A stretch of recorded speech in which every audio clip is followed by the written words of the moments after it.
ole tun truma hian topic poi mo tak me karon soile tu na chu mitin na kan mo no panga tanga tar thlengina kan mo karon soi tung to na e nura le tangwal chau e to lovin tun trum pi ka hi chuan mitin na kan mo ha karon sei do na chu ni tina kan lo hrisel na tu le e kan dam rai na tu kong point poi mo tak ta ha karon sei do na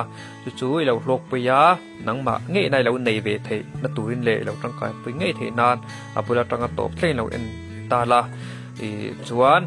e chu na e ni tina i se la tu le kan ti mak mo kan ti nge ngai te ani do na chuan kan sele du chu thai thil tha hi chin thana nei the ani ya chuan tu na kan soi tu po hi e lo ti thang ni pa chuan ni tina e lo ti thang ni pa chuan ngai a khai nei chawanga inun ka lim takin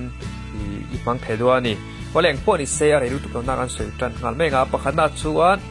e ai san mu to na ti thiang hi min thin hi thakop me ya is zanda so pakhatai chuan man tum nge tha muchunga phone khoi kan telo thailo ni pon khoi reilo a rama tha daka ruka tanga daka sari tal muthil tum hi a thaem em bokani chuan at pani na chuan hei sing tho hima tui thiang him in hi a thakop me ya hei ke po hian in ka in ve thina tun ba ka in social hian pum lam ka in social te tin shok lam pa ngai se na thin te po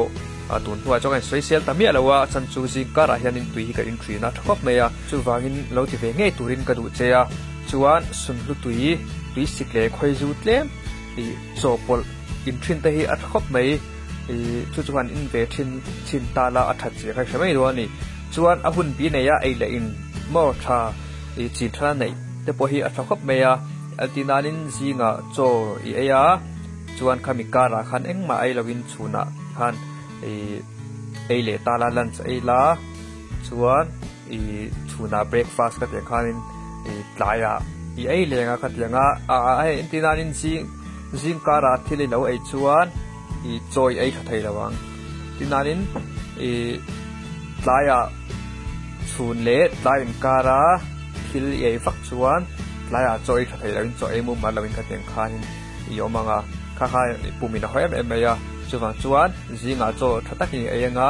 chunai ei lenga chuan tlaya chuan zing aya tlem khatin choi ei lenga tianga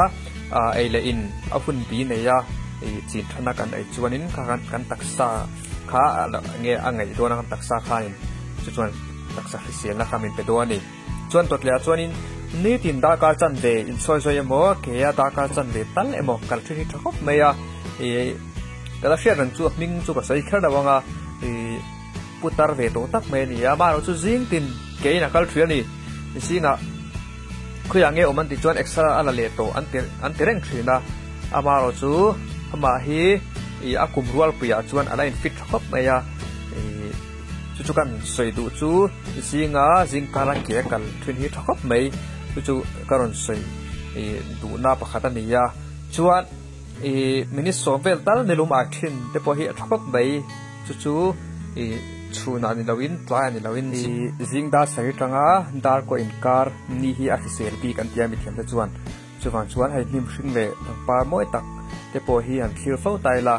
heng atang te hianin kan famei ro ani chuan tot lia chuan chopheya thai hring hel ei mo heng te hi cho kan ei huna ei kal zia thakop me ya chuan thei te frang ei thei te po hi tha abikin hei mizorama kan thar chi india sun lu te nimbu te balhla te thingfang ma te le atamanga sap thei te akhat yang chi ei tam kha tha ni thai chokya chuan thai ra hel an chi te po hi feter tha tin thei ra ei tam te hi atha hi an taksa fisel na min te do ani chuan hei acid pai tam na thing pui te coffee te noodles lam chi te chang u lam chi te biscuit chikum lam chi te chi al lam chi re chi hei thil thum lu tu kon chi te poi thalawa tuna kon sulen chi te po kha kan ei lo thei lo ni chuanin ei ke ma tha ni chuan kan ei lo ka nom thei ni chuanin ei lo kha chu athakop mai ama ro chu kan ei lo thei lo ni chuan ei ke ma tha ani chuan tot lia chuan zu le muam lam chi reng hi in sum athakop mai thei chuan ati thin te bula lo po hi he po hi thu kom lo wa chuan chuan zuk lek mua mi lo ti thrian ni chu hei tun lai phei chuan in sikhar ei hian tam em pik takin mai chian nu la te kan cha du chau chu hen te thalo em ya kan thian pakhat po kan thian nu pakhat po aril apumpui bo aril phir nge an pa yani chu enge chan kan di chuan sikhar ai na sat pa ani dam doi an safe wa atopa chuan aril phir ani tan ka hria an pa ya chu ja chuan asikhar ei thin fa khani chuanin a thalo em ya chu kan saital lok tua heng zuk lek muam chi reng in nam thoi lo hi a thapel ani taksa khisel kan du chuan totlia chuan ni tina he kan thil ton lek muga piang a hianin a eng zonga thlir hi a thakop meya a eng zonga thlir tum hi a thakop mei tin seisela ya fakna hi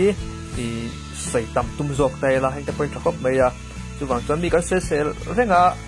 thila thim zong hlia kan thlir thria ni chuan a khisel theilo ani taksa ya tuar tho kan taksa cái mấy đang đâm về phần kan taksa khisel ma se khát yang reng kan nung thri na ni chuan a thim zonga thlir mi le mi sei sia renga nung kan ni chuan kha khisel reng theilo ani chu wang chuanin khisel na kan taksa ma mo se kan ti ani chuan a eng zonga thil khlir thiam thin te le sei sel na ya mo fakna nge mitang tana kan soi tam zok na hianin kan lo khisel lo ani point kha khan khisel na khamin pedo ani chuan apoi mo khap mai atot le chuan ni khata mitang ta himna le lom na pakhat tal siam sak hi emi hi kan sei le tuwa a khap mai apoi mo khap mai a hei mitang chan pui le ku do thil pe kheng kia ni ya tin fiam thiang him tho thin te po hi khap mai fiam thu du mi hey fiam ti mai lang tiang mi te hi an sel tlang puya chuwang chuanin hei hianin mitang hipna kan thlen thei boka ke ma ni ya sel na ka min pe boka atlok pi kani chuan to pa na chuan hei sum ko him taka chokil haute thian za huwa fa ko thon te mo chuwa le ko thon te hi ka khata mo ve khatal te hi nei thei dai ra thei tram chuan kan nei thei lo ni point kha chu kan nei thei ngang law ni point thu sanan ta ma se nei thei kha chuanin a thapop meya maro chu chum ko him taka chokil hawi chu nei reng thei ania kan tum phat chuan hemi hi khisena ta le damreina tan apai mo khop mai chuwang chuan lo tum ta la hei hianin lo tum ta wala mo kha khanin in chung kwa khan damreina kha pelon chawani tan chuan khati zong khalo ni le phot se ilo lo puya ilo jangkai pu le nge ka be sia engpo ni se mi zo headline show channel lo thlia chin tu zong te in the fine mang chaun man nom le phep ule